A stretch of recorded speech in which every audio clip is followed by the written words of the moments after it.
Okay, hi. Did I fix it? Can you hear me? Yes, no? Hello, hello, hello. We hear you. Fucking God. Sorry about that, guys. Oh my goodness. That was so annoying. I don't know what happened. Jesus Christ. Hi everybody. Hello to the 65 people who are hanging out in here. Yeah, I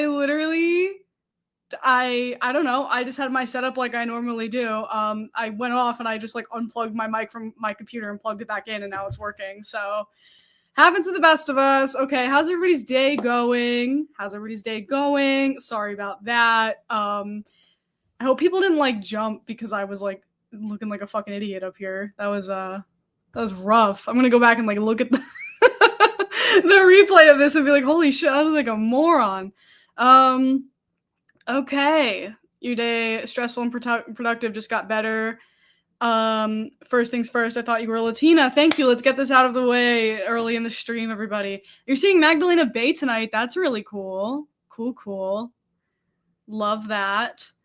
Will you think about this moment at 3 a.m. for the rest of your life? Pierce, there's a lot that I think about at 3 a.m. Unfortunately, this doesn't crack even the top 10 list of ways that I have embarrassed myself on the internet. So there's that. Hi everybody. Yeah, come on in. Stream starting for real. Don't mind the fact that I was just fumbling like a fucking moron for 3 minutes.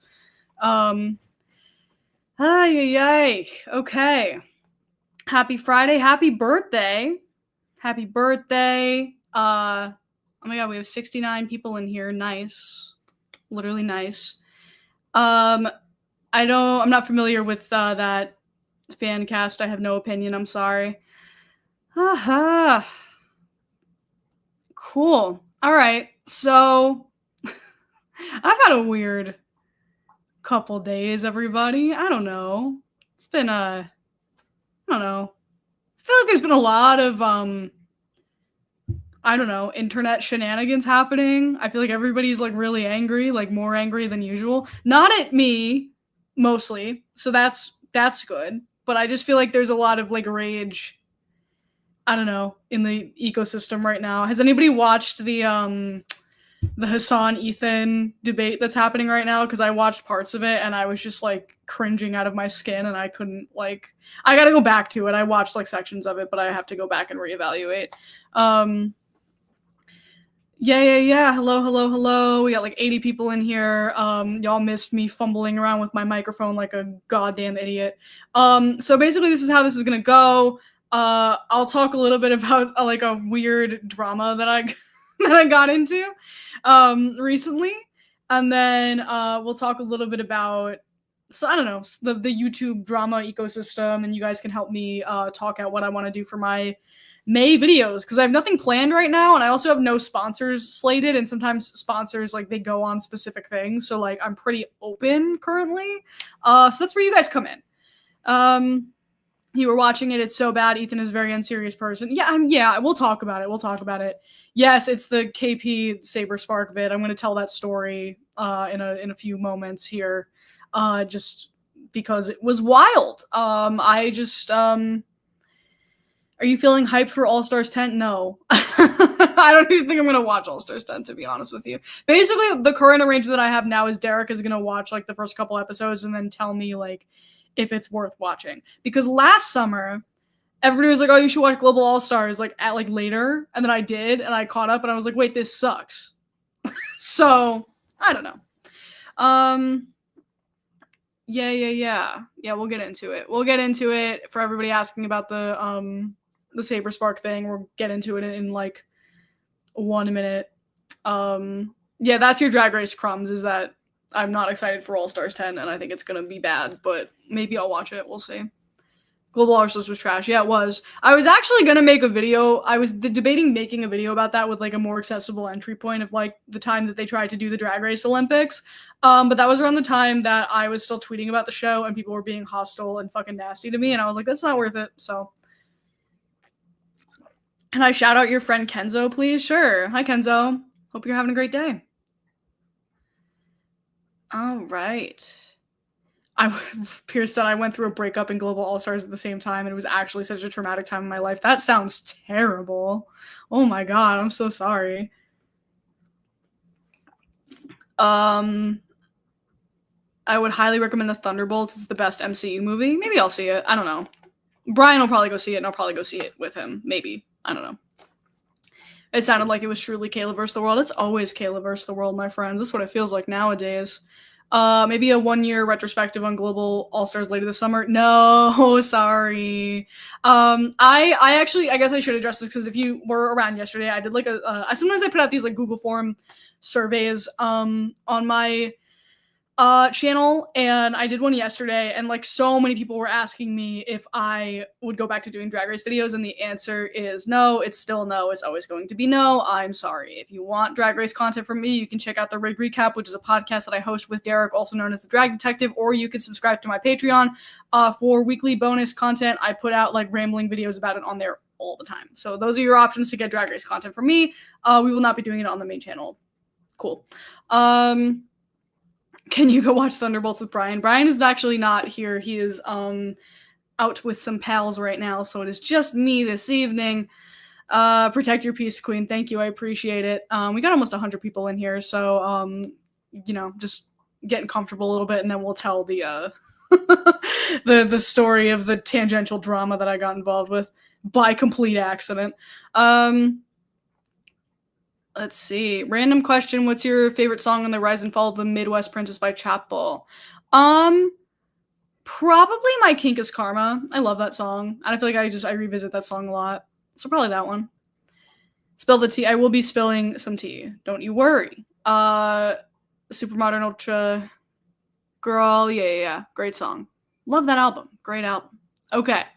So we got 100 people in here. About 100 people in here. So I guess it's as good a time as any to tell the story of how I got involved, not even in drama, in just like a really weird situation. And I'm not trying to like shade anybody. You know, like it's still like a situation that I feel like I don't have a lot of information on, and it kind of came out of nowhere. And basically there's this YouTuber, and she does like animation. Her name is I Love Kim Possible a lot. We've been mutuals for a while, just because like when you're like a creator, like you usually just become mutuals with people, even if you don't watch their content, or like you just kind of like come to know them through the online sphere. So I had been mutuals with her for a while, and this was back in like, I don't know, February. She like posted asking, you know, for YouTubers to like read VA lines in a video, which is a very common practice. You've probably seen it in you know, videos that, you know, you watch. I recently did one for Quentin Reviews. I was in his April Fool's Beverly Hillbillies video where like, you know, a guest YouTuber will come in and like read a line or an article or something. And I like doing it, and so I wanted more practice doing it, because like it's just something that I want to like get better at, so I can do it in other people's videos. And so are we discussing burnout? No, we're discussing some weird drama that I got in on accident. So yeah, I Love Kim Possible put that tweet out and was asking like, you know, for YouTubers to come in and do VA line reads. And I was like, okay, yeah, I'll do whatever you want. So I didn't ask about what the video was about. I had no idea. And she sent me just like a trigger warning for, like, you know, I guess the beginning of the video. And I did not inquire. Like, it was just like a trigger warning that had some pretty serious stuff in it. You know, the things that are like in a trigger warning for a video, and I just recorded it and I sent it back to her. And come to find out, apparently this video yesterday like blew up. It got privated because there was like a huge controversy with it. And you know, the first thing you hear when you play the video is my trigger warning that I recorded with like my name on it. And I was like, oh shit, like I don't know what this video is about. I literally don't know like the content of it. And people were asking me like if I got paid to do it, if I was involved with any of the content. Like people were just messaging me, like I guess they were curious about it. And I was like, I have no idea. I literally just recorded this and like sent this to this person who I don't know well. Like I didn't, like, maybe that's my bad. I guess I should have inquired. I don't know. I just didn't think much about it. I was like, yeah, I'll do this like free like voice record. I don't care. And I guess I should have cared, because yeah, it was taken down because it was like a huge controversy, because I guess it was like a video I still don't understand the full situation because I literally don't know anyone involved. It was about a YouTuber named SaberSpark, who I like kind of know who that is, but not really, and then like some other people involved in, I guess, that community. Like, it's not at all a community that I'm a part of, and I literally just recorded the trigger warning. And I don't know if it's I guess it was that like the tone of the video got a lot of criticism because there were like jokes and memes in it, and like, you know, there was just like a lot of controversy going on. And yes, it is about KP. And I was like, I have no fucking idea what's going on. I literally just recorded this for this person for free. Whatever. And then it got taken down, and then people were re-uploading like archived versions of it. And I went in those comments and people were like, oh my God, I can't believe that Kayla Says did the voiceover for this. And I had to like comment on all of those subreddit threads and all of those like re-uploads being like, hey, I just and Kimpa and KP knows I did this. I just DM'd her and I was like, yo, like, I just need to, I don't know what's going on with you. I don't know what's going on with any of this. Like, I just need to clear my own name here because like I do not want to be involved in whatever is happening. And I was like, I didn't know what was going on here. I just recorded the trigger warning. I was not involved with the content of this video. And yeah, that was my day yesterday, doing damage control for something that I wasn't even, and like, I don't want to give any opinions on like what she did or the content or the subject, because I truly don't. It is not like, I don't know. I got a little bit of additional context from another creator who kind of like knew more about it than I did, and I was like, what the? I got a little bit more information and like the backstory of like how this all came to be. But that was the closest I've gotten to touching like actual real YouTube drama, and I was just like, holy shit, this is literally terrifying. So yeah, that was my day yesterday. That was really fun. I don't even know. It was so scary, you guys. But it's over, I guess. And this is like, yeah, I guess my official like on record statement about it, because I got quite a few like people asking me about it yesterday. But yes, I was in the KP video about SaberSpark. I just did a voiceover. I didn't know what it was about. I was not involved in any of it beyond that. And yeah, my voice now lives in infamy in this one like controversial video that everybody's dunking on. So last time I do a VA read for anybody, I guess I guess I'm taking that out of my like repertoire of things that YouTubers do. People shouldn't be coming at you. You did what you were asked to. You've got no harm intended. Like, I just literally didn't know. Like, when I tell you, I am so, because this is not even like, I'm pretty up to date with YouTube drama. This is not a part of the internet or community that I am familiar with, like, in the slightest. I truly have no idea who any of these people are. I just knew that KP was like a YouTuber who talked about like animation and stuff. And we were mutuals on Twitter for a while. And that's it. So hats off to you for being a public figure, because I could never handle it. Yeah. It's most of the time it doesn't really change my day-to-day, but then there are moments like this where it truly it feels like, I don't know, the world is like caving in on you, even when you didn't fucking do anything. Like, do you know what part of Quentin's video you ended up in? Yes. I don't remember the exact time code, but I play a person named Sheila Cool or Cull. And it's during when they talk about, well, it's during, I can't remember the name of like the specific section where his dad talks about it, but I narrate in part of that video. And I did that like a year ago. And it was like fun, and it was like, I did it for Quentin. It was a fun experience, and I was like, oh, like, let me do it again for this person. My bad for not asking any questions. Bad journalist. Should have asked more questions about it, because I was like, holy shit. Like, I was literally like, I never comment on like r/YouTube drama threads. I was literally in there yesterday being like, yo, holy shit, I'm sorry. And everybody was like, oh, this isn't your fault. It's kind of, and then through that, people were like, oh my God, people in it, like VAs in this video didn't even know what it was about. And I guess I wasn't the only one who didn't know what I was recording for. So that's all I know. I don't know I know she took it down. I don't know if it's going back up. I can't speak to the validity of like any of the allegations in there or anything. I also think someone said that fucking like there was like a live premiere of this video and Chris Chan was like in the chat. Like it got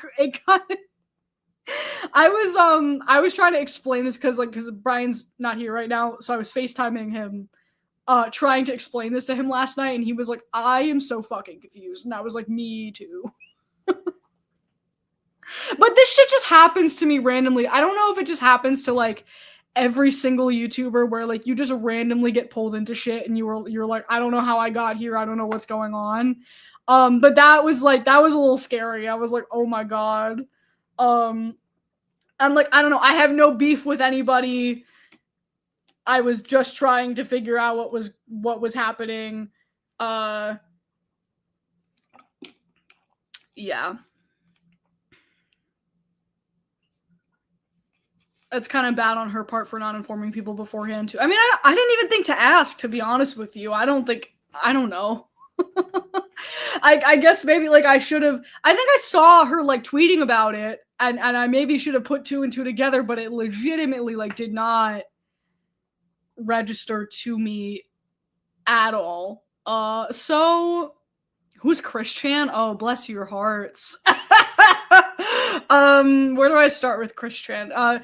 Thankfully, there's a lot of information about Chris Chan, because she is one of the most documented people on the internet, and so, but she is notoriously a lol cow with a lot of like, just strange internet history. There are plenty of online documentaries and threads about it, and I'm not going to get into it right now, but that's another rabbit hole for you to go down for another day. What is a lol cow? Guys, I didn't realize, I thought you guys were like as terminally online as me. A lol cow, I've talked about this in a video recently, is a person who they're like they're so like out there and strange, or they're a bad person, and they have a very kind of public online career, and people just follow their every move and like make fun of them, and like and Chris Chan is like the OG locale, but there are like a bunch of other ones. There's just like communities that kind of form around these people. I made a video about it recently because Nikki Blonsky's kind of like in that sort of territory now, but Chris Chan is like the OG locale. I hate locale as a concept. It seems so cruel. I mean, yeah, it is. That's that is, and the way that people justify like, they're partaking in locale culture is that the people that they follow and sort of document are bad people, and Chris Chan is no exception to that. Chris Chan is not a good person. Like, let's be clear. But yeah, that is what a locale is. Yeah. I can't believe I'm, this is not the lesson I thought I would be giving today, but yeah, so that's what happened. It was a really strange experience. I reached out to like one creator about it who again knew more about the situation than I did, and I had like no information, because I was just like really freaked out by the messages that I was receiving. I have no, I guess, hard feelings to anyone involved. I am not getting involved with this anymore. I am not getting involved with it again. From now on, if a YouTuber wants me to line read something, I will ask a million questions before I actually do it. So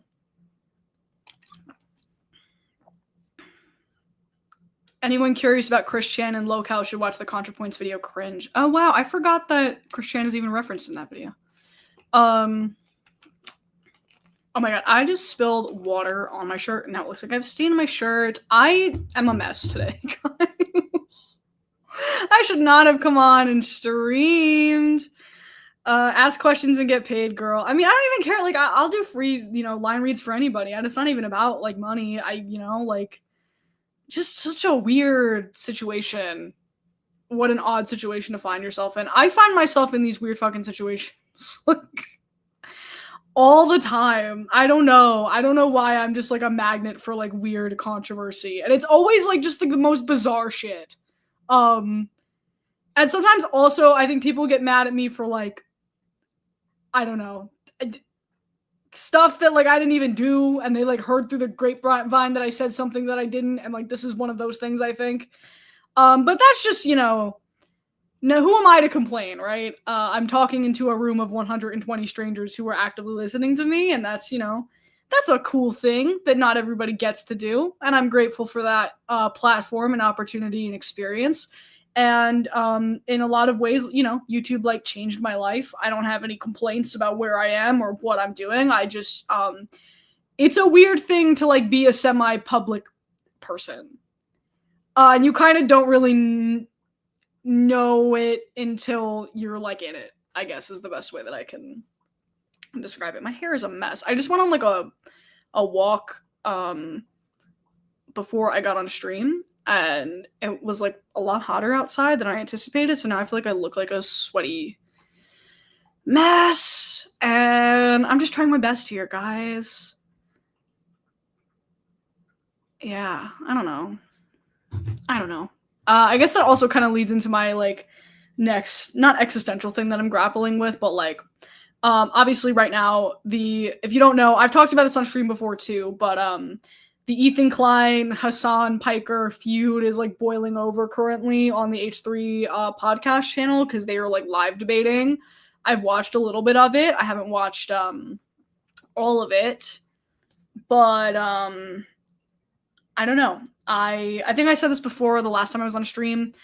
I wanted to do a How the Internet episode on Ethan Klein, and I'm frustrated because I feel like I'm in this place where I can't make like any How the Internet videos because that's the one that I really want to do, and I know I would do a good job, and that's the frustrating thing. But I can't because it's not worth like the smoke that I'm gonna get. And I know that because there are two other YouTubers who have tried to make like updated H3 Ethan videos besides Ian and iDubbbz and the Content Cop and all that. Jimmy Robbins and Nicole Rafey, and both of them had to take their videos down, presumably, I'm assuming, because of some crazy shit that they were, you know, receiving. And yes, I know they're live streaming, they're still going. And it was too much. Yeah, I have a very kind of like low threshold for like secondhand embarrassment, and that was what I was getting watching that. I'll probably watch clips of it later. The debate triggers me so much, and your voice is so calming, so thank you. Yeah, of course. You know, and it's just frustrating again because I think every content creator that you know, that you watch, has an opinion on it, and like in a regular situation that is grounds for, you know, people to make commentary videos about it, but none of them want the smoke. All of them are, you know, all of us are not willing to get in and you know, throw our hats in and fight for this mess, which is frustrating because I think it's something that actually does need like fair coverage and like nuanced commentary about how we got to this point, because it is like a lot of, you know, where politics and the internet intersect, and the ramifications that like has for like the outside world are enormous, whether people want to think of it that way or not. And so I'm really frustrated because I want to dig into it and I want to do it. I can't, because I'm not trying to get fucking doxxed. Like, hi. I see a lot of new people in the chat. Hello. What are they even debating? Oh, this is the first time I'm hearing of this. So this is Ethan Klein of H3 Productions. Hasan Piker used to be commentator for the Young Turks, now does his own thing on Twitch. They had a podcast called Leftovers where they did leftist commentary. Now they don't, because they had the show during the events of October 7th that caused like a rift in between them because of a lot of interwoven, complicated internet drama, and now they both hate each other, and it's a whole thing. I don't know if that's like a good short explanation of it, but no, even if I do it on the second channel, like it doesn't matter if it's the first channel or the second one. Like I've like, you know, and I've talked about it a little bit on Patreon in like a less scripted kind of way. You know, I don't want to like, I feel like I do a good job of staying out of the orbit of YouTube drama because I don't really cover it. There's been occasions that I've covered influencers or whatever. Like I don't I don't put myself in that space, and I have a lot of hesitations about throwing myself in there because I feel like that's just truly like a once you go there you can't go back moment kind of thing. Um let's see. I saw Juniper describe their new debate as hydrogen bomb versus coughing baby. Truly it is. And the thing about it is that it is just content. It's not going to change anyone's mind about anything. And I say this as someone who I watch Hasan fairly regularly, and I used to watch Ethan all the time. I was a H3 podcast like paying member. I used to watch them all the time, and I watch them anymore. Not even because of that specifically. I just like really don't fuck with their content anymore as much as I used to. And I don't agree with a lot of the way that Ethan handles things. Is the other thing. But it's not helping anyone. You know, if you go and you look at like whoever you think like it falls on a certain side of like this issue about whether or not Ethan or Hasan is right, and you go check their current takes about the debate that they're watching right now, you know exactly what they're gonna say. I know what side Nicholas Diorio is on. You know, I know what side like Papa Gut is on. Conversely, I know what side Frogan and like that group of people. It's not there's nobody's mind is actively being changed by the conversation that they're having right now. What's happening right now is that they're having an argument that's going to get clipped out of context, so a bunch of drama slop YouTubers can like commentate over it in their live streams later. You know, it's not really like an effective means of discourse. And the ultimate thing that it does is make like people on the left, the nebulous people on the left, look bad. And that's my whole point, and that's how I would be covering it if I were to cover it. But I'm not gonna do that because I don't know. I like only having a small portion of the internet hate me for unjustified reasons instead of the whole internet. Does that make sense? Am I making sense?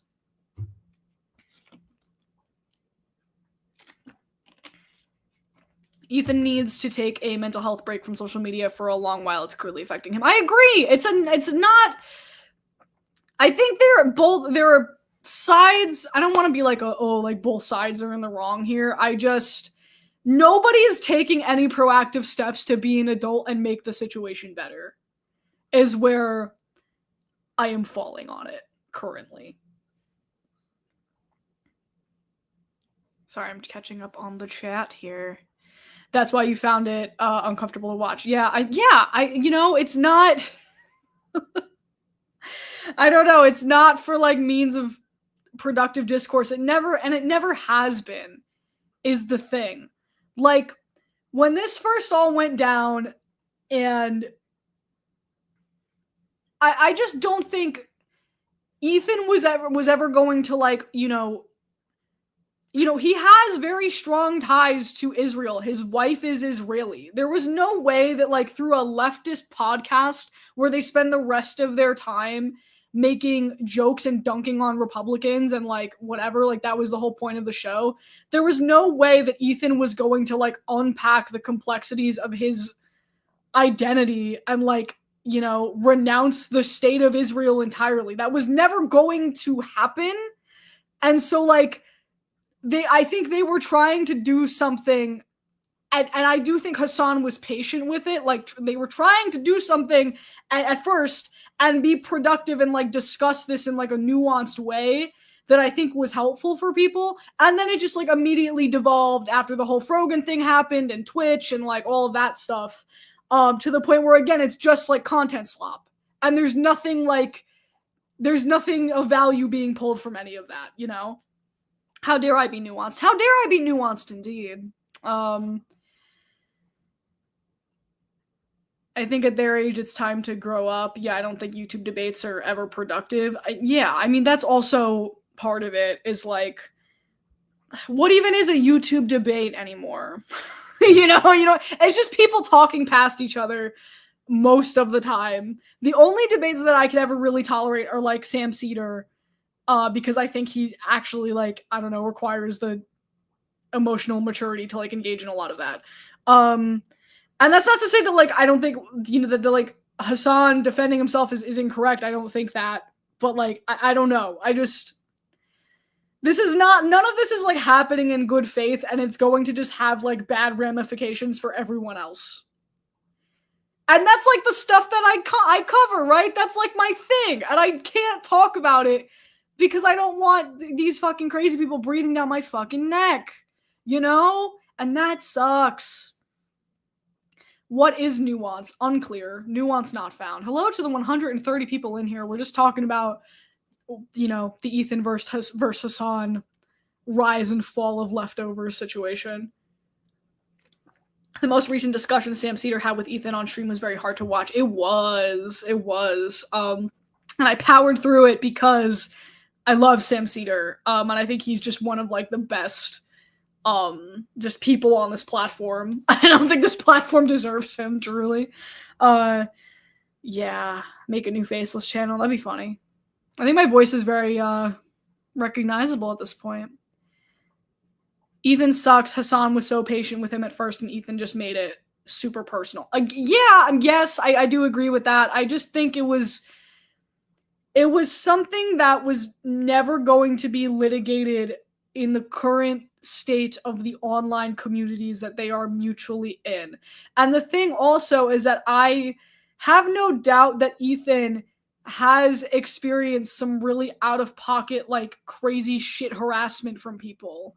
And I'm not going to, like, discount that and say that he's not experiencing that. And I think a lot of his frustration comes from, like, the hurt that he is actively experiencing in regards to that situation. But, like, he's not in like, that kind of hurt and that acting out, like, he is harming other people. And that's the nuance there in my view. You know, I don't know if I'm making sense. The other thing is, like, if I did this video, like, it would be 100% scripted. I would not even be in it. My face would not even be in it. It would be 100% scripted, and I would be 100% more eloquent than I am now because I'm a better writer than I am a talker. So, even though my name is Kayla Says, sometimes I'm not really good at saying stuff, which is kind of crazy. Let's see. Somebody just, like, dropped something really loud. I don't know what that was. That was crazy. Bruh, I don't even know who these people are, but it sounds exhausting. Yeah, I mean, it's, you know, if you're not part of that side of the internet, then good on ya, because it's rough. And the thing is that I just hate that, like, you know, the bad side of the internet is co-opting it in, like, the worst way. Because here's the thing, like, all of these, you know, right-wing adjacent, like, commentary drama slot people, they love the idea of, like, a leftist podcast going under because of leftist infighting. That's, like, their wet dream, and everybody's just playing into it and being irresponsible. And, like, right now, that is not what we need, you know? Do a Patreon video on the topic. Yeah, I did a Patreon video about it a while ago, but it was just kind of, like, still, like, freeform rambling like this. Maybe I would test, like, a scripted thing. I would also probably, like, if I did do it, I would definitely run the script past, like, other people kind of in my lane and in my world, because and I don't normally do that. Like, I don't really, it's all me is the thing. Like, I just say my shit and I edit it, and sometimes I show it to Brian, sometimes I don't, sometimes I just put it out into the void. But that's something that I do think I would need a little bit of help on too. Off topic, but I watched the podcast episode with you talking about Raising Arizona, and did you know Edgar Wright watches it before he makes a new film? That is an interesting fact that I did not know. Yeah, I was on the Hate to Interrupt podcast. Gulif was in here before. He is one of the hosts of it. But that was fun. We talked about, like, movies and not YouTube drama. Oh, there he is. That seems to be an unfortunate constant on the left, is that we constantly infight. The right is unfortunately united in their evil. Exactly. That's because they love the idea, because Ethan used to be, like, this, you know, not right-leaning, but one of those, like, edgier, like, reactionary commentary channels that was courting this, like, conservative audience in the way that iDubbbz was. And then Ethan sort of renounced that and was like, no, I have more left-leaning progressive views. And, you know, actively did work in that way that I think earned him a lot of respect. This is independent of, like, the frenemy stuff, by the way. That's, like, a whole different situation. and then, did this podcast with Hasan, got every, smited every which way for it by, the right-wing commentary community for doing that. And then it all, like, blew up in a way that, like, vindicates the right. And that sucks. All because these people who are not smart enough to be talking about this shit on a live stream podcast are talking about it on a live stream podcast. That's it. Leftovers, all Leftovers should have ever been was, like, dunking on, dumb Republicans. That's what Ethan wanted to do, He was an anti-SJW, which was considered the centrist position at the time. Yeah, exactly. Yeah, Ethan was definitely he was definitely courting the anti-SJW. He was one of those guys. There was a lot of them around that time. He got a much more left-leaning progressive audience with Leftovers and Frenemies and all that stuff. He became part of, like, the left-wing adjacent commentary ecosystem, and now is a crossroads where he's going back in the other direction because he can't, like, wrap his head around the fact that he, might be wrong, or that, like, he is not going to be able to, like, renounce his whole identity and, like, unpack, like, centuries of Zionist propaganda. Like, it's not gonna happen. Like, ugh. Do you guys remember the Keemstar content nuke? Those are the days, man. Those were the days. OMG, hi, I love your content so much. Thank you so much, Vincent. I appreciate that. I've been so curious about this. How do you find 8-bit song covers for your outros? It's pretty easy. I just, like, Google, like, if I have a song in mind, I'll just go 8-bit and see if there's a track version. Sometimes there isn't, and I have to get a little creative, but, like, that's how I find them. They're always linked in the description down below. And it's cool that those guys, like, do that. But yeah, that's where that tradition comes from. 2016 was a wild time in YouTube. A lot of people have grown since then. Some people have not. Yes, and like I said, like, it's all connected in ways that people don't understand. This all stems from, like, the history of the alt-right pipeline on YouTube and SJW content and the adpocalypse, and where everybody fractured from that point. And that ties into, like, what these corporations, like, their algorithms, what they allow on these platforms, the way that, like, censorship, where it's all connected in a way that is really interesting. But all anybody wants to hear is, like, oh, look, Hasan dog walking Ethan. Ethan said this stupid thing. Wow, Ethan made this, like, own. Like, it's all fucking stupid because nobody wants to actually have, like, everything is unserious until it's not. You know what I mean? Am I making sense? I don't know. It's all connected, plays X-Files music, truly. Truly.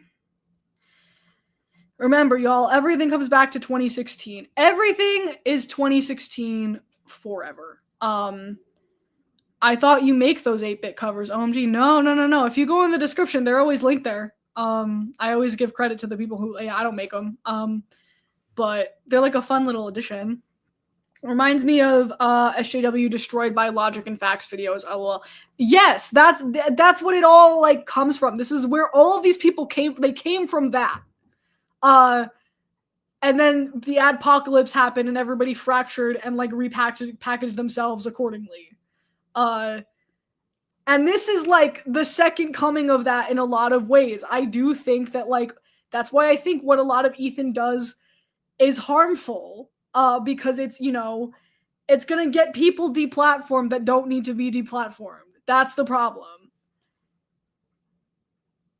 Kayla, let's shift the conversation to Lady Gaga. I mean, okay. I don't know. Love Lady Gaga. Love all her music. Don't know if I could pick 3 songs off the top of my head. I do love Lorde. Yes. I remember the Jeffree Star, James and Tati, Shane era. So problematic looking back, but was low-key iconic in a crazy way. Yeah, that's another one. That's another, like, I think era-defining part of, like, YouTube history. Did you have any issues with your surveys, or have people been chill thus far? I got one.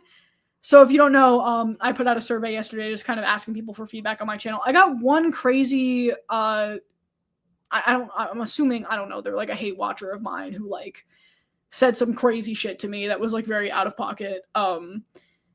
And yeah, it was only like one comment that was like, oh, like you're a stupid cunt and a piece of shit and you should die or whatever. And I was like, okay, like, I don't know, if you get that mad at somebody you don't know, like, go see a therapist. Like, but other than that, everybody was like very kind and chill, and normal. So, let's see. Did you see the trailer for the Smashing Machine starring The Rock? Yes, I did. I'm very intrigued by that. I love the Safdie brothers. Uncut Gems is like one of my favorite movies of all time. So I am intrigued by it. I already answered this about All Stars 10. No, I'm not excited. No, I'm not watching it unless Derek tells me that it's good. Yeah. Let's see.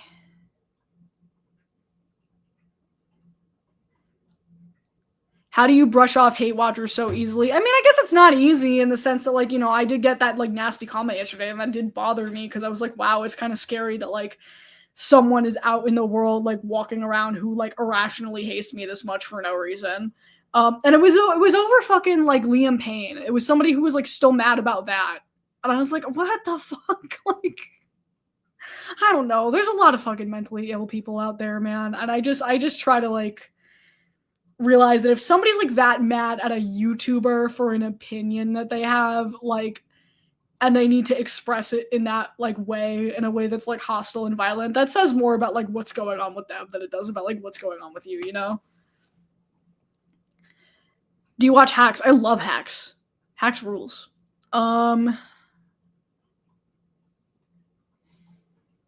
Are you not excited for All Stars 10 because of the queens or the concept or something else? I'm burned out on All Stars. I don't think it's going to be good.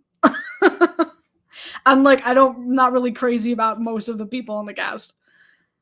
Are you seeing Thunderbolts this weekend? No, because Brian is not here this weekend, so I'm gonna wait till he comes back probably to go see it. What's that pink thing on the couch behind you? It's like a heart plushie. Yeah. Do you think South Park has had an overall negative impact on American culture? I truly don't think it's that deep. I don't know. I like South Park. I've always liked South Park. The fact that you aren't even that huge of a YouTuber and you have haters is crazy. People need to get a job. I don't know. I guess I don't want to be like it's because I'm a woman, but I really think there's just something about like the way that I speak that like rubs people the wrong way.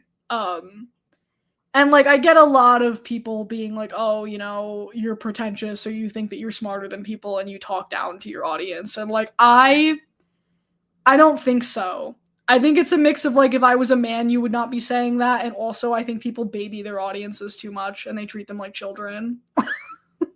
I'm not like, I don't know, I just feel like that's a big thing in the commentary community where like, I don't know, people don't treat their audiences as like people with like diverse opinions who are like capable of rational thought.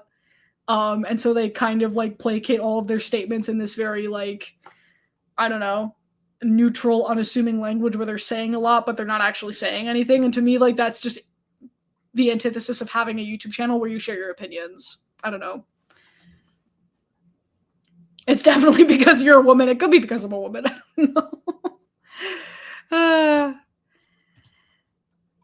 Brian isn't squatting in your apartment this weekend. No, he lives here. He's just not here this weekend.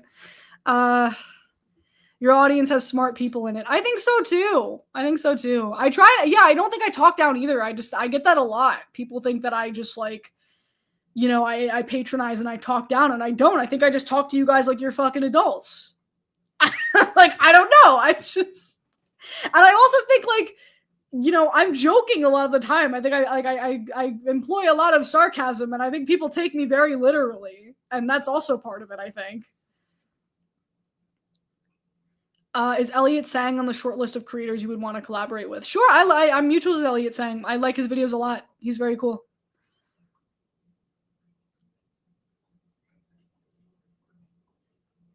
No one could ever get over the cookie bit. That's when I knew something was wrong. I was like, oh my god. It's fucking hilarious.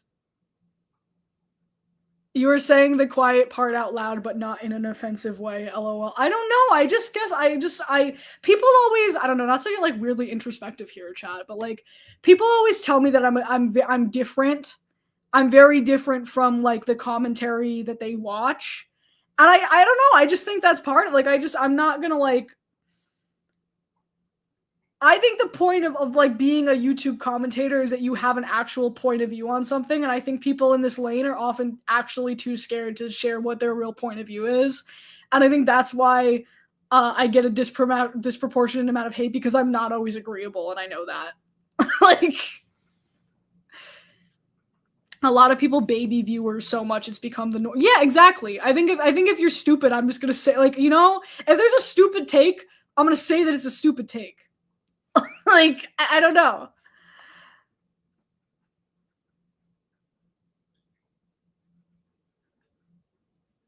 Let's see. Sorry, I'm catching up on the chat here. There's still like 125 people in here. I've been going for a little bit. Are you from New York originally? A lot of my friends who are native New Yorkers get similar complaints, but I find it refreshing, TBH. I am. I'm from Long Island. I'm from Suffolk County, which is like kind of the far end of Long Island.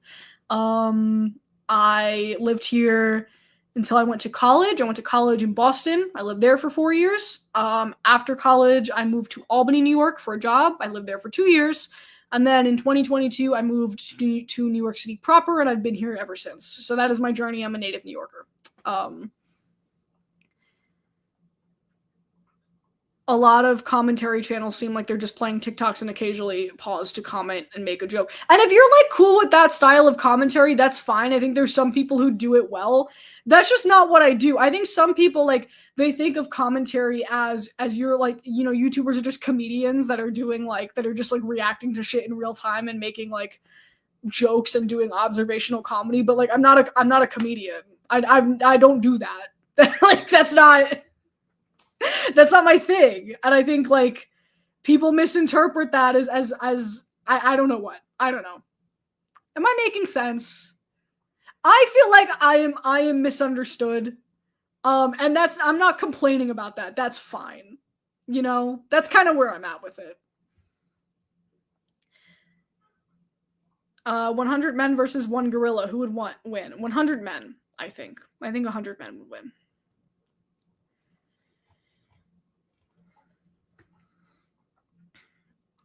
True, the commentary is not commenting like it used to. You stand out because you have an opinion. You are a New Yorker too, and they are blunt. I love it. LOL. That's also. And here's the other thing too: is like, I think part of what kind of formulates my attitude toward things, is like, the only professional experience that I've had up until very recently was like I worked in newsrooms, and like those people are like the hardest of hard, toughest of tough, like assholes, and they're very blunt and they say what they think, and I just think like that really informs my perspective of like internet drama where I feel like everyone's feelings need to be coddled all the time. I just don't come from that world. I just don't.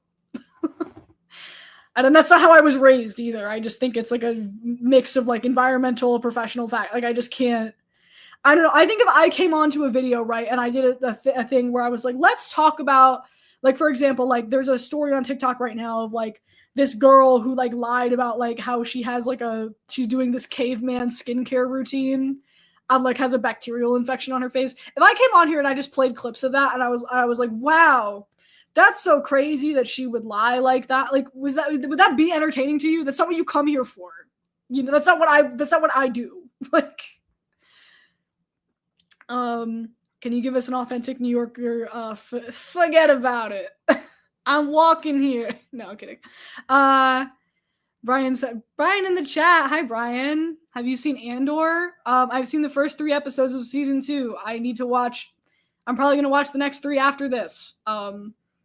Yeah. Are you going to see Sinners? Sinners rules. Sinners is so fucking good. Sinners is so good. Sorry, I'm just catching up on the chat, you guys.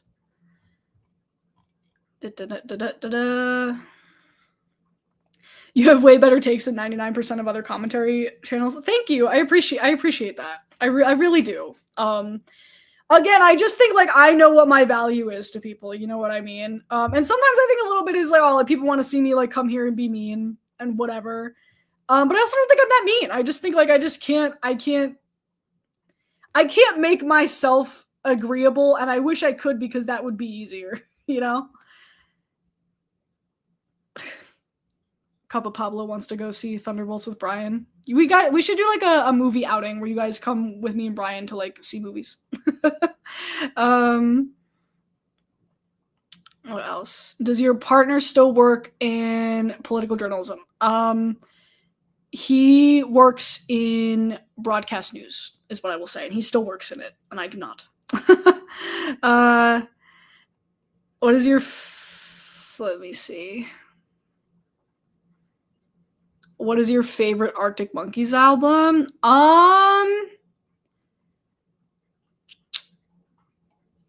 Favorite Worst Nightmare? Maybe, but also like Humbug, Second and See. I like all of them. I don't know.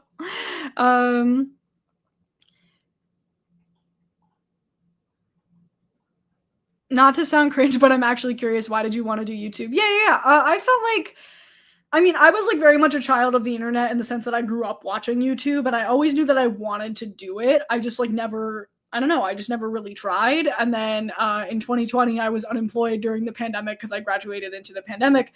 And I was like, okay, if I don't do it now, I'm never going to do it. And then like I just made some videos kind of imitating the people that I watched until a Drag Race video blew up. And then I made those for a while. And then I was like, wait, I actually want to like do real like commentary and analysis. So then I learned how to get good at that. And now I'm good at that. TLDR, that's my YouTube journey. What else? Opinions on the 2025 Tony noms. Yeah. Okay, that actually reminds me. Yeah, so I posted this on Twitter. I think most of the Tony noms are good. I haven't seen everything this season. I'm like more behind than I typically am on this stuff. But Idina Menzel is in this musical called Redwood, and it's like apparently really cringy and has gotten really bad reviews, and it got shut out of Tony noms, and so it's closing, and so now the tickets for it are really cheap, and I could like get one for myself tomorrow. And I was thinking, like, what if I made a video that was like, I went to see the Idina Menzel Tree musical, but I don't know if that would have like enough pull, but I'm heavily debating it. Do you have any particular YouTubers who you'd cite as the ones who got you to start? Yeah. Lindsay Ellis. Without Lindsay Ellis, there is no me. Defunct Land. I think in my earlier style, I was very much trying to like imitate the narration of Defunct Land because I liked his videos so much. Who else? I think Philip DeFranco I've been watching since I was like a kid, like since I was fucking like 13. I think Philip DeFranco is the reason I went into news, like into journalism, because I've been watching him do it for so long. Yeah, those are probably like the main kind of like influences that I had. Also like cultural critics like YMS, those kinds of people who did like YouTube, Sarah Z, like those are the people that I imitated. As far as who I actively watch now, let's see. FD Signifier, Khadijah Mbo, Elliot Sang, Mike the Snare, Anthony Fantano, Todd in the Shadows, still watch Sarah Z. Who else? Anybody I've collabed with, Foreign Man in a Foreign Land, like everybody I collab with makes good videos. Naomi Cannibal, yeah. Like Lindsay Ellis is the mother of the modern video essays. Again, yeah, without Lindsay there is no me, and she's still so fucking good at what she does, for real. I can totally see the Lindsay Ellis inspiration in you. Yeah, no, for sure. What's your current hot take on how surface level the content most other commentators put out? It really feels like they're all mostly parroting each other, and the lack of critical thinking is frustrating. Again, I don't want to like single anybody out or make you think that I'm talking about like a specific person. I just think it's easier, and I don't blame people for doing that. I don't. The commentary community is like very homogenized at this point, and I don't blame people for kind of like fitting into that box. I just personally like prefer people who have something a little bit different to offer, especially if they have some kind of like expertise in like a subject matter, you know. You watch Princess Weeks or Yara Zaid. I am mutual to the Princess Weeks. I watch her content. She's good.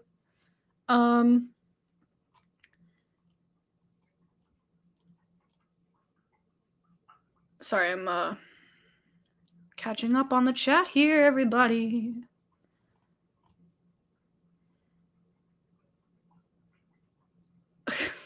The Foreign's live. I watched. I was in Foreign's live for like 5 seconds today. A video about the. Is it Kia or Kaya? So many people keep telling me it's different. Asylum and how stupid it is. I kind of only like vaguely know that meme. I'm not like super familiar. I'll be forever in awe of Todd in the Shadows. Longevity on the internet. What a legend. I love Todd. I think he's another one that I'm like he's too good for YouTube.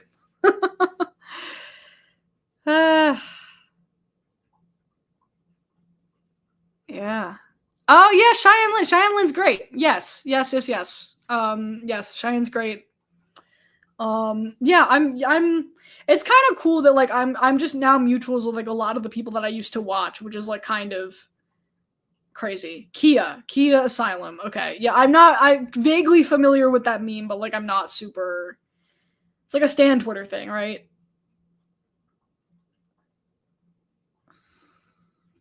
But yeah, back to that. So like that thing I was saying earlier about like the Redwood musical. I don't know if there's enough there. I also like feel weird about like paying for a show that I know I'm not gonna like when there is a lot of stuff that like I want to go see, like theater that I actually would like. But the thing is that it's fucking expensive to go. It's so expensive to go. I just watched last weekend we went to see John Proctor is the Villain on Broadway starring Sadie Sink. If you were in the New York City area, please go watch John Proctor is the Villain. It's so fucking good. It's like one of the best things I've seen on Broadway, if not the best. So fantastic, so good. Just had to throw that recommendation out there.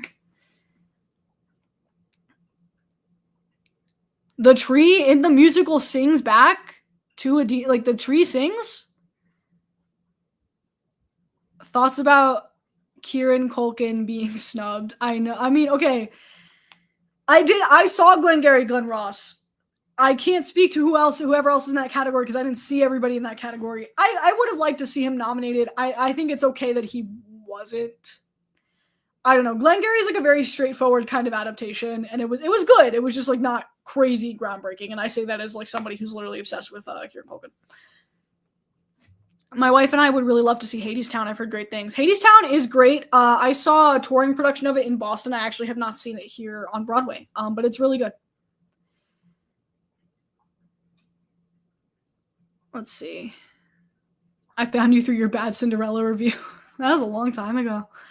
Do you watch any political content on YouTube? I mean, it depends on what you mean by political. I like Hasan. I like Sam Sater.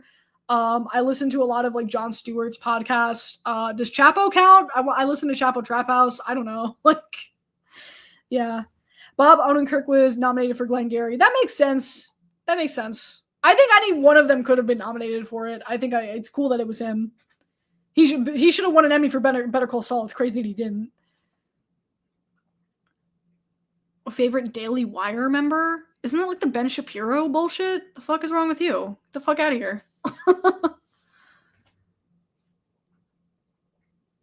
I was called a poor bitch on TikTok because I refused to pay $800 for Gaga tickets. I mean, fucking people are shitty. That sucks. I'm sorry that happened to you. Have you heard about the Weezer mockumentary starring Keanu Reeves as the villain? I have not, but I'm very intrigued by that. I just found out Sarah Snook is nominated. Yes, Sarah Snook is nominated for Picture of Dorian Gray, which I will be seeing. I just have not secured tickets yet, but I will be seeing it. And then I will have completed the trifecta of seeing Jeremy Strong, Kieran Culkin, and Sarah Snook on Broadway because I'm mentally ill. Anyway.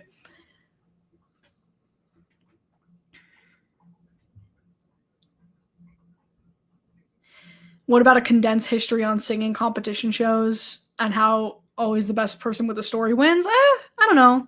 I feel like that's more of kind of like an evergreen nostalgia thing, and I don't really do as much of that stuff anymore.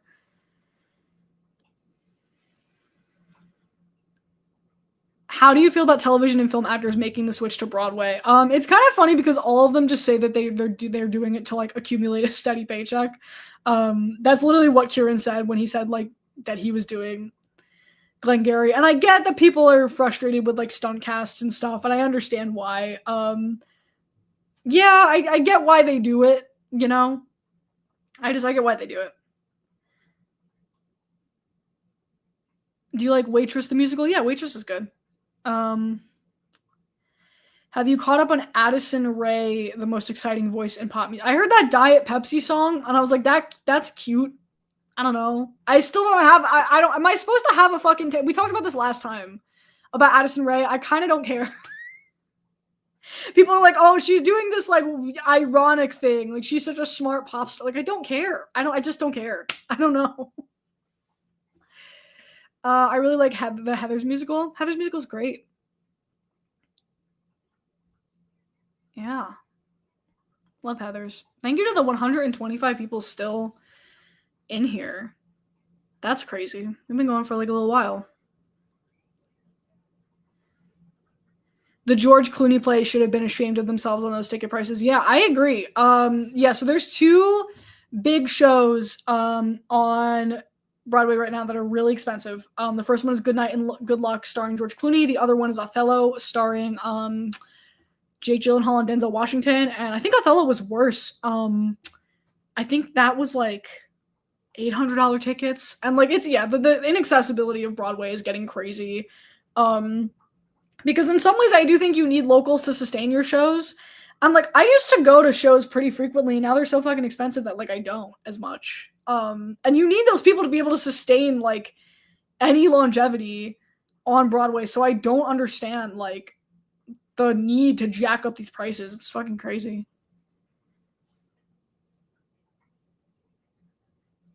Derek said live react to Aquamarine by Addison Rae.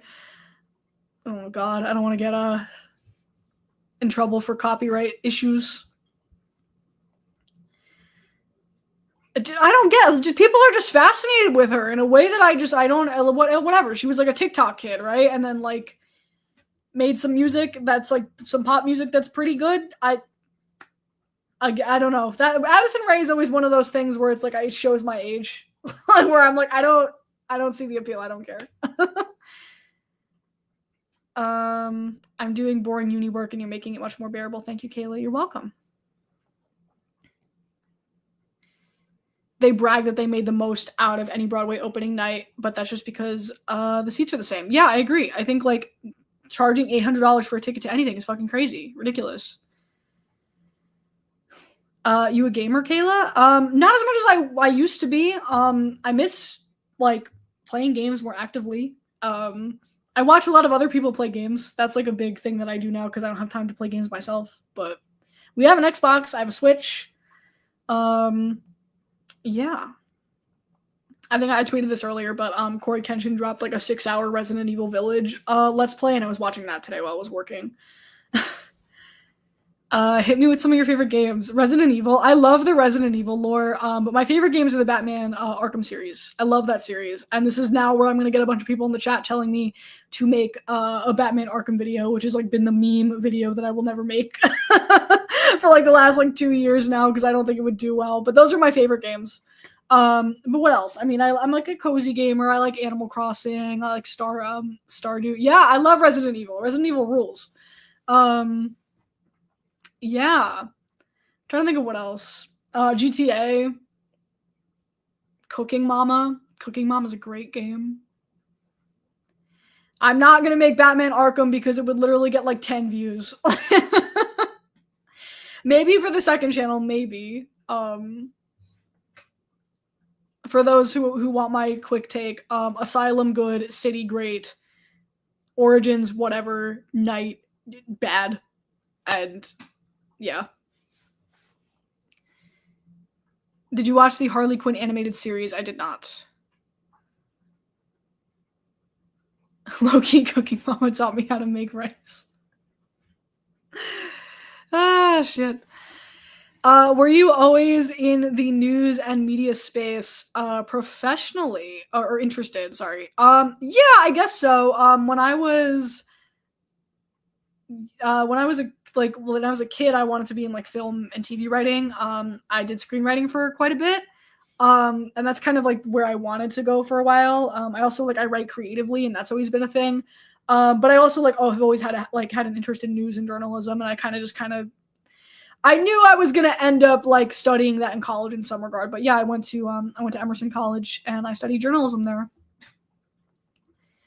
Knight has a bad story, and the bat tank bullshit ruins the game, in my humble opinion. You'd be one of those 10 views. Thank you. I appreciate it.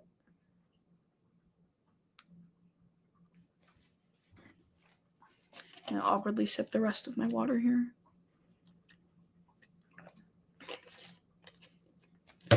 What do you use to film and record your videos? It is a mix of a Blue Yeti mic that Brian got me and a Sony camera that Brian got me. Brian supplied the tech that you see here today, and I use Final Cut to edit. Origins, honestly, pretty underrated. Origins it's cool. I just don't even, like, I don't know. It's a Batman game. To me, it's not really like an Arkham game.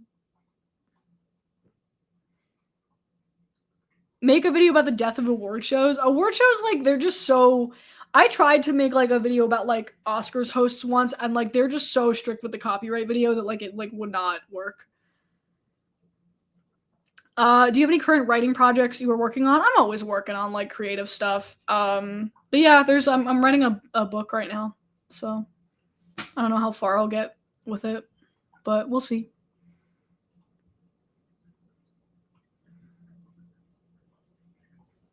Oscars copyright is a nightmare. It sucks. Doing it sucks. Hi, Kayla. I think Pedro Pascal is ready for a How the Internet Fell Out of Love With. Porqué? Why? I love him. What'd he do? That's concerning. You cannot drop a bomb like that. What is the book about? It's a queer romance, and I'm writing it right now. How's the process of making a book so far? Good. I've been writing it since like January.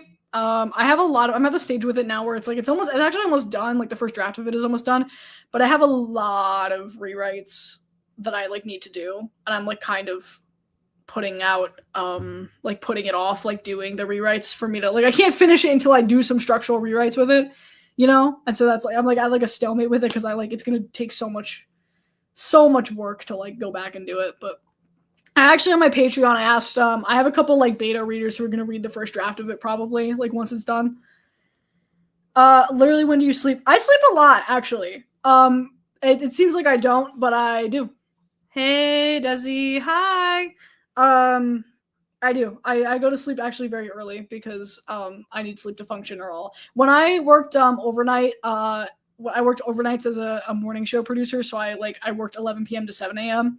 I was sleeping during the day. I was the most mentally ill that I ever had been in my life because I basically wasn't sleeping. And I had like an actual like horrible mental breakdown. So sleep is very important to me, and I prioritize it quite a bit these days. Are journalists paid well? No. Not in the US. Fuck no. No, they are not. You know, you don't become a journalist because of the pay. Yes, Desi was in the Amelia Perez video. She rules. She's so great. Most journalists are sellout anyways. Wow, what a based and brave take. Sorry, I don't know. That was mean. I apologize. I think sometimes people have these very nebulous takes about journalism and the media. They not saying you specifically, I just think like this is a thing I know a lot about, and I just think sometimes people don't quite know anything about the industry that they are critiquing. Not saying you specifically, I'm just saying. It is modern day. My romance takes place in the modern day. How are you able to write so quickly? I write like at night before I go to bed. It actually helps me because I used to get like a lot of like, I have really bad death anxiety. It's like something that like I actually have legitimate trouble managing. And so like I used to get like really bad anxiety like laying down because I would just panic about it and stuff. And then like I just started writing a little bit more like before I go to bed. And it helps. So that's kind of how I got more productive with it, I guess, because it helped me like offset my anxiety. Well, network journalists are scumbags. Okay. Be more specific. Show your work. Who you talking about? Name names.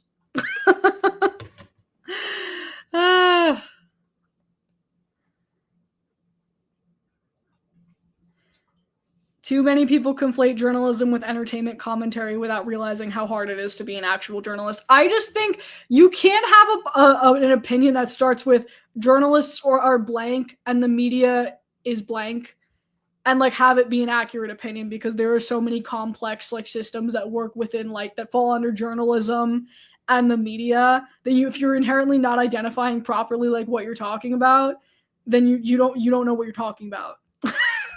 And again, no shade to this one person. I'm just saying this is something that I encounter a lot.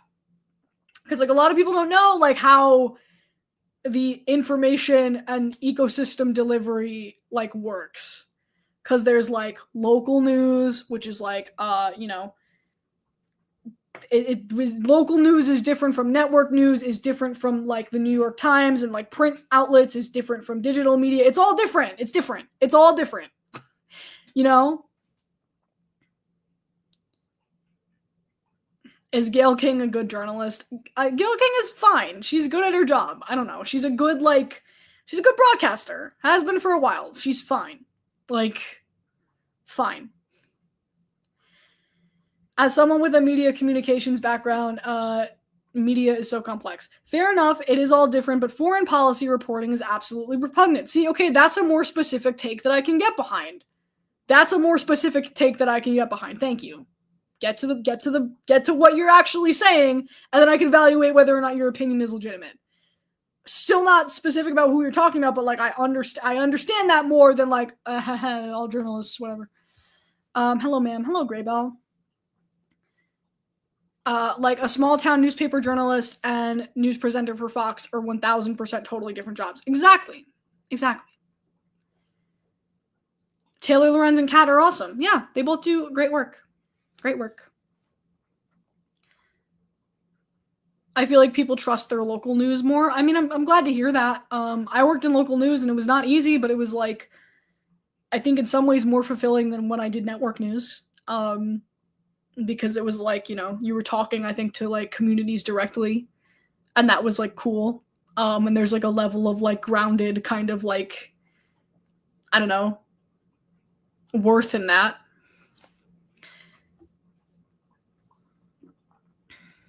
Yeah. Are Ethan and Hasan still like fighting? I've been going for so long that I don't know if that's like still going on. Is that still happening?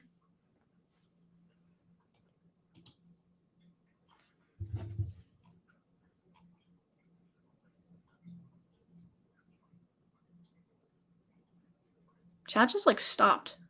What the heck? Oh god, hopefully not.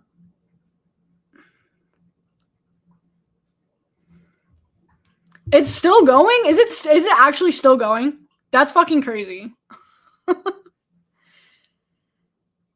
Oh my god, apparently he wants to bring Destiny on to ban Hasan. No! Holy shit. There's no way. Why is it still going? We've lost the plot. Hasan, get out of there.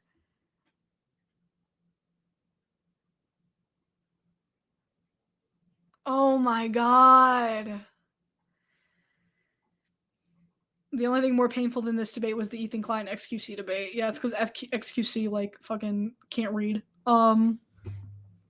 My fiance is watching it in the other room. I fucking can't believe it's still going on.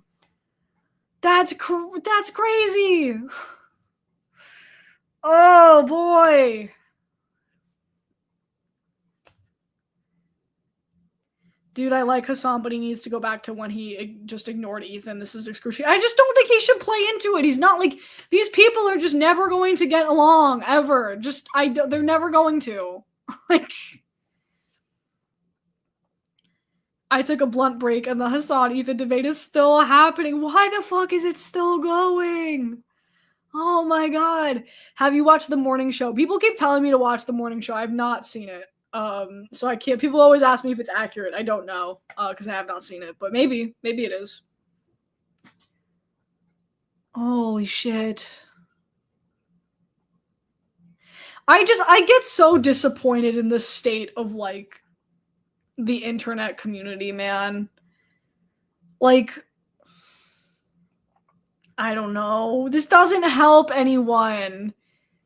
This makes everyone stupider. It just makes everyone stupider. Holy shit. The Ethan and Hasan debate, that's what we're talking about. Oh my god. Oh boy. What a crazy evening. Okay, that's actually funny, Kayla. You should just yell at your haters like Shank. That's funny as fuck. No, I don't yell at anybody. I mean, I'll get annoyed, but I don't know. That's funny.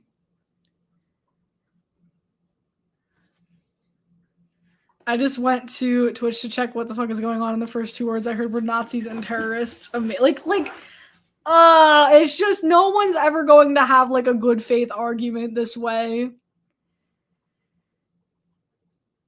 They just both keep making straw man arguments about each other. I mean, I'm sure, like, whatever, like, has been, like, what needs to be said has already been said. You know what I mean? Kayla's Chank, Max, and Eric coming in soon. Listen, I don't agree with, like, most things that Chank Uger says, but objectively, he is funny as fuck. Like, oh man, sorry, I'm checking my. I forgot I tweeted this. I just tweeted, what if Ethan and Hasan just kiss? I tweeted that like fucking 2 hours ago. And then Runner I replied and said, what if Ethan disappears? And then me and Hasan kiss in celebration. Oh my god. Can you please update us on the lore? I already did before you got here. A while ago. Hasan-Ethan used to do podcasts. They don't do podcasts anymore. You hear that? It's cops. What's going on? The fuck? Oh, it's actually the fire department, not the cops. Damn.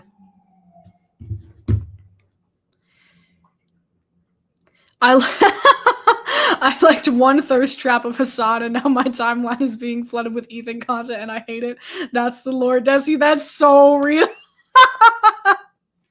That's so real. Holy shit. I like the art on the wall next to the TV. It looks cool. Yeah, this is a picture of Greedo that my friend Michaela gave to me because she's a production artist for a company that restores Star Wars props. So that's where that came from.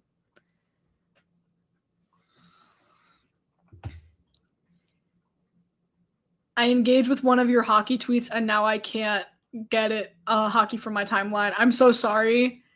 I'm so sorry. Hi, Cheyenne. Oh my god, it's so nice to see you. It's so lovely to see you.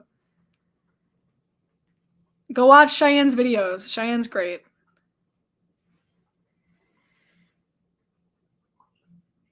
Oh my god, they're talking about slavery stop. Oh, Ethan Hasan. Oh my god. Oh my god.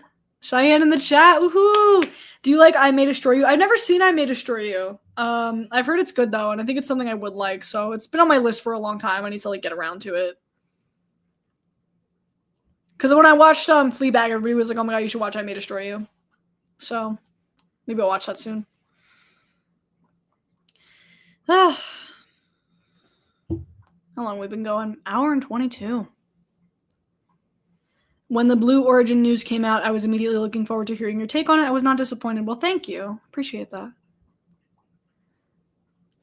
Cheyenne is awesome. Yes, she is. Yeah, they're screaming about it at each other now. I can't, bruh. Holy shit. Shout out from Canada, Never51. That's fucking right. We love the proud nation of Canada, don't we, folks?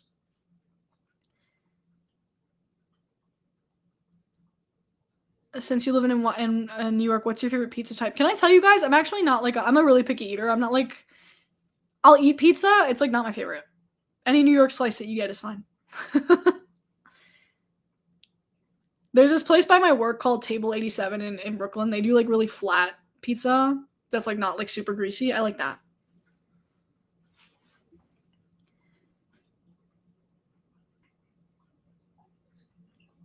New York pizza's good. I mean, it's like I'm not like the pizza queen, so I wouldn't. I don't have like. I wish Brian was here so he could give like actual opinions. What's the deal with Long Island? It's the little like tail thing that sticks out of the bottom of New York. Everyone who lives there is racist because a guy named Robert Moses designed it so that it would the location would like actively be segregated and disproportionately harm black people who live there. That's the history of Long Island. So, yeah.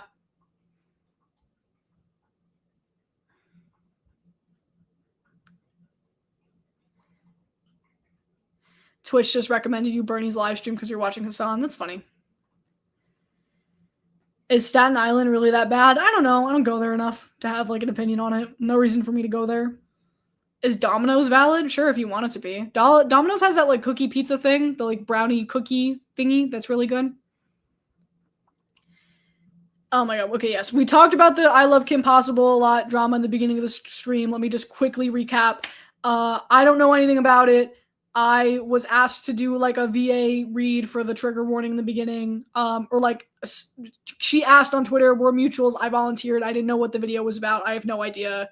I literally don't know. And I am not familiar with anybody involved in any of it. So that's that. Skip earlier in the stream. I talk about it more extensively.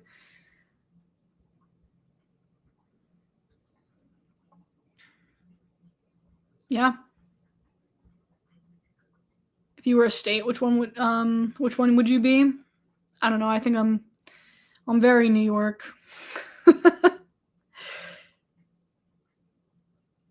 Worlds collide, truly. Yeah, sorry. Yeah, I talked about it again like earlier in the stream. It was like a weird thing that like I am tangentially involved in because my voice was used in the video, but like I literally don't know anybody involved and I don't know anything.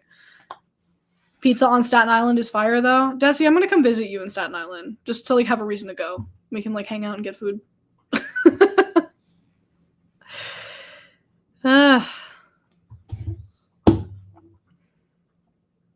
I cannot believe this fucking Ethan Hasan debate is still going. That's so crazy.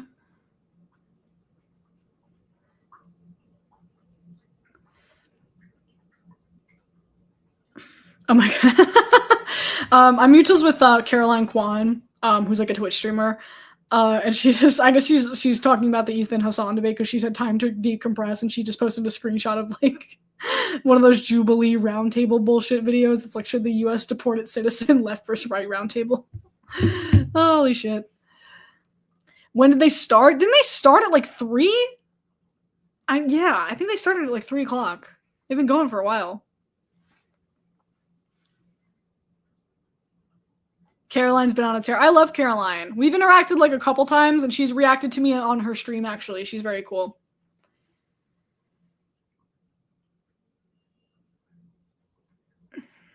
Yeah.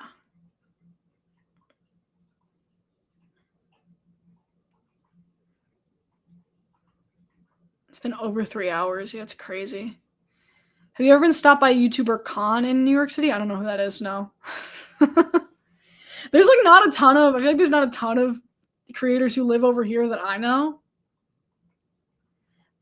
Studio and Hacks thoughts. Hacks is great. I just watched the new episode of it today. It's so good. People on Reddit don't like this season as much as they like the earlier seasons, and I don't understand that. I think it's very good. The studio is also very good. It's very funny. I thought it wasn't going to be funny. I thought it was going to be derivative and dumb, but it's not. It's actually very funny. It's like Curb Your Enthusiasm, like that kind of humor. It's good. Yeah. Yeah. All right. I've been yapping enough, you guys. I'm going to go maybe watch like the end of this debate just to see how it fucking breaks down and devolves. But it has been nice hanging with y'all. Thank you for sticking with me through technical difficulties at the beginning there. But yeah, appreciate y'all hanging out. I'm gonna stick around for 1 sec while everybody says goodbye. Bye bye bye bye bye. See you soon.